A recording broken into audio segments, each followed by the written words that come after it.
सुरु गर्नु शुक्रबारको दिन अलि छिटै पसल बन्द गरेर हामी 1.5 घण्टाको यात्रामा दुईजना बुढाबुढी भएर निस्कँदैछौँ। म्याडमले चाहिँ स्कुटर चलाउने, मैले डाँडा काँडा यसो अवलोकन गर्ने अनि भिडियो खिच्ने। गजबको भ्यूज, गजबको भ्यूज। यस्तो भ्यू अलिकति चाहिँ यो बादल नलागेको भए हिमाल देखिन्थ्यो।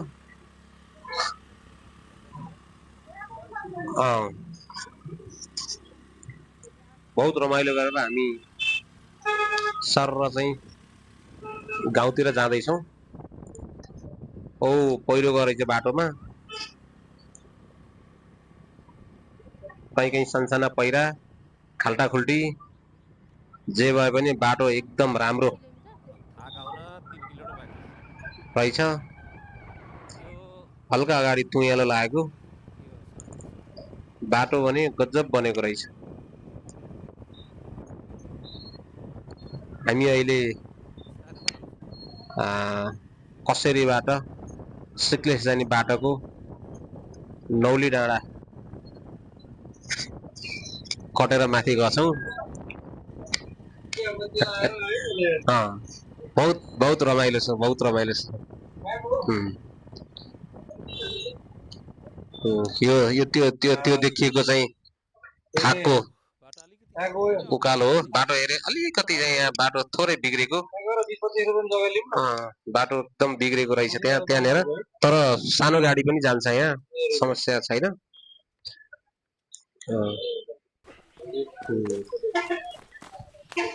अब हाम्रो चाहिँ हिँडाइ सुरु भयो। हामी चाहिँ अब औसिलो र वनको कन्दमूल खोज्नलाई हामी अगाडि बढ्दैछौँ। पहिला यहाँ निकै पानी हुन्थ्यो हिउँदमा पनि। अहिले सायद गाउँतिरका बाटाले होला मूल चारैतिर सुकेको छ। हामी चाहिँ 3 जना आफ्नो आफ्नो भलाकुसारी गर्दै यो 30 वर्ष पहिला छोडेको खेत हेर्न चाहिँ खास हामी जाँदै हो। त्यहाँ चाहिँ औसिलो, सुत्रो, काफलहरू अनि वनका कन्दमूलहरू खोज्नलाई पनि हो। यो हाम्रो खेत सबै ठाउँ यस्तै छ। खेत कहाँनिर हो भन्ने कुरो लगभग चाहिँ पत्ता त लाग्यो। सबैले छोडेको ठाउँ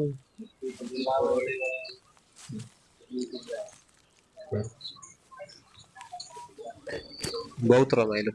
त्यहाँभन्दा उता जान सकिएन। सबै ठाउँमा यस्तै वनहरू यस्तै चाहिँ हाम्रो पहिलाको खेत यस्तो भएर बसेको छ। हामी अब आफ्नो खेत हेरेर फर्किँदैछौँ। अनि अलिकति भाकन र सिप्लिकान पनि टिपेर भाग्रामा हालेर दिदीले बडो मेहनत गरेर टिप्दिनु भएको छ। अनि हामीले सँगसँगै औसिलो पनि टिपेका छौँ, काफल पनि।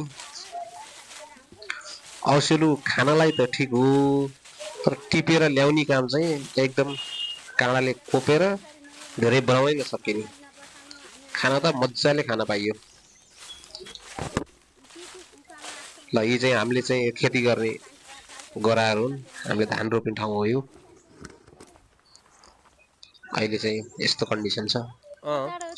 सब बस्ती सहर पस्यो।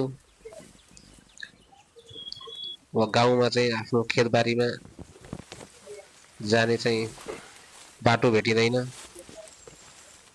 कहाँ हो आफ्नो बारी कहाँ हो खेत हेरे भनेर तल सम्मु तल जग्गा सम्मु छ भने हाम्रो हो नत्र होइन ए भेटिँदैन, सबै झाडीले आफ्नो जग्गा खन्न यति गाह्रो हो चारैतिर छेकेको छ। हाम्रो मात्रै होइन सबैको जग्गा त्यस्तै भएको छ। अब हामी औषधि खानेतिर लाग्यो,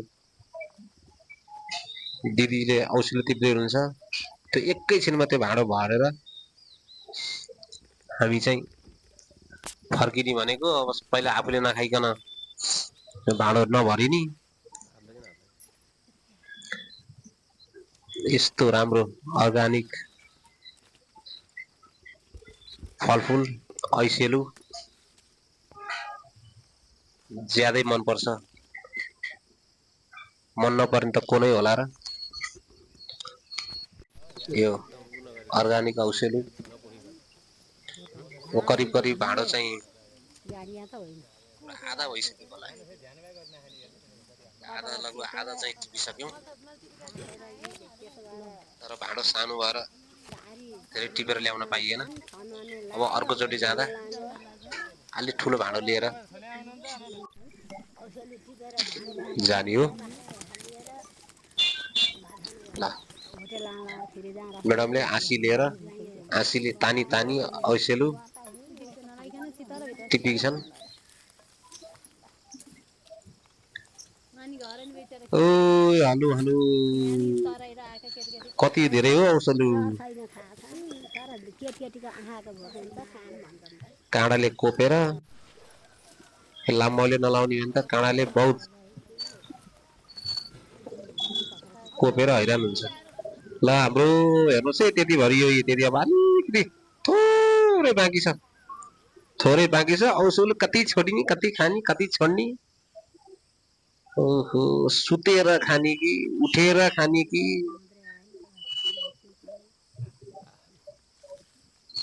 पानी परेको औसेलु त कति चिपटिला।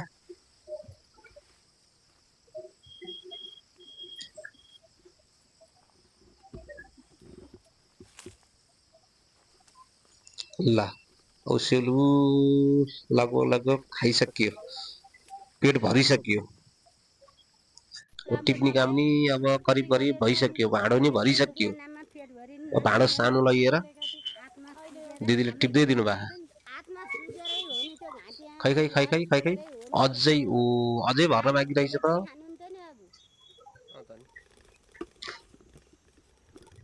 ओ त्यो पारीको सिक्लेस हो, ल हेर्नुहोस् औसेलु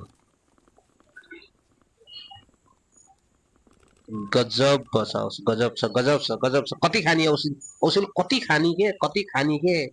एक झ्याङ होइन दुई झ्याङ होइन एउटा बुटा होइन दुईटा बुटा होइन, पाखैभरि फाटैभरि गरैभरि काल्नैभरि औसेलु कति खाने। त्यहाँका वन्यजन्तु चराचुरुङले खाएर रहँदा पनि यस्तो औसेलु छ। ल हेर्नुहोस् साथीहरू, अब हजुरहरू औसेलु खाने भने हामी कहाँ आउनुहोस्, सम्पर्क गर्नुहोस्। अब दिदीले घाँसको भारी औसेलु, भाङ्रामा चाहिँ न्युरो सिप्लिगान अनि बागान टिपेर जता गए पनि औसेलु, जहाँ यता फर्के पनि औसेलु, उता फर्के नि औसेलु। कति खाने औसेलु, तर बुटामा औसेलु खाँदा अगाएको जस्तो हुन्छ। यसो 5 मिनट 10 मिनट बोटा नदेखेपछि भोक लागेको जस्तो हुन्छ।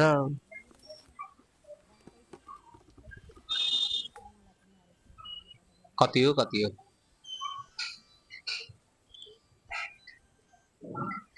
ल पुरै काँडाले कोरेर पातीघारी पातीघारी मैडम हिँड्नु भएको।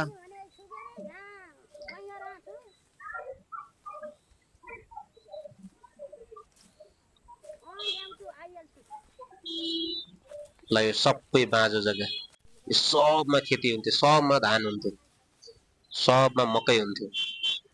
सबमा कोदो हुन्थ्यो अहिले बस्ती सहर पस्यो टिपेछन् गाउँमा कोही छैन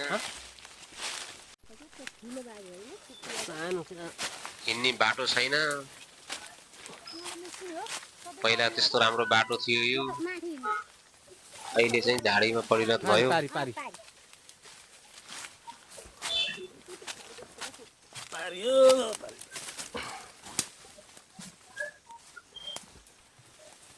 बिस्तारै है बिस्तारै बिस्तारै काँडाले कोप्ला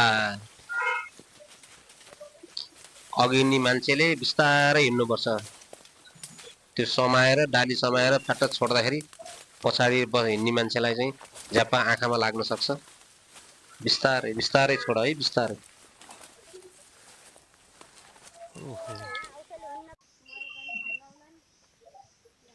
ल हामी बागान काट्नेतिर लाग्यौँ बागानको बुटो हो बागान भनेको अचार खाने कन्दमूल कोकोलाई थाहा छ कोकोलाई थाहा छैन तर हाम्रो चाहिँ वनमा बागान र सिप्लिगन धेरै हुन्छ धेरै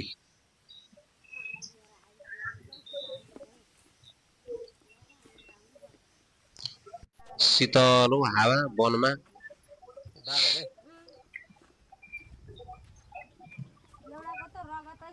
ल हाम्रो गाउँमा नि बाटो यस्तो पुगेको छ हामी अगाडि बढ्दैछौँ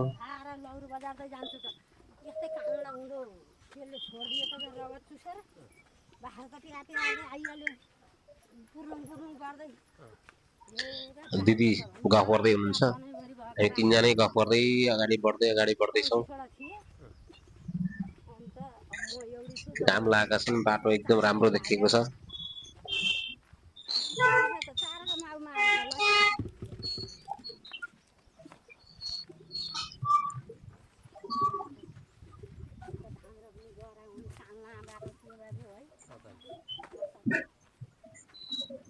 घाम लागेछन् उता पारी पारी खिलाङ हल्का देखिएछ यतातिर ताङदिङ हुँदै हेलो भएको थियो अब हामी फाइनली सब टिपेर चाहिँ घर आएर यसलाई केलाउन लागिरहेछौँ त्यो सिप्लिगन यो बागान अनि त्यसपछि के हो सब यो चाहिँ गाउँको कन्दमूल ल्याएर बहिनीहरूले यो भिडियो हाल्नु यो भिडियो हाल्ने भने सबले मलाई टक्क हामीलाई चाहिँ कोसेली बनाएर पठाइदिनु भयो धन्यवाद दिदी बहिनीहरू सबैजनालाई धेरै धेरै धन्यवाद तर यो यसको जति चिज हो नि यो खान पर्ने चिज जति हो नि त्यति छैन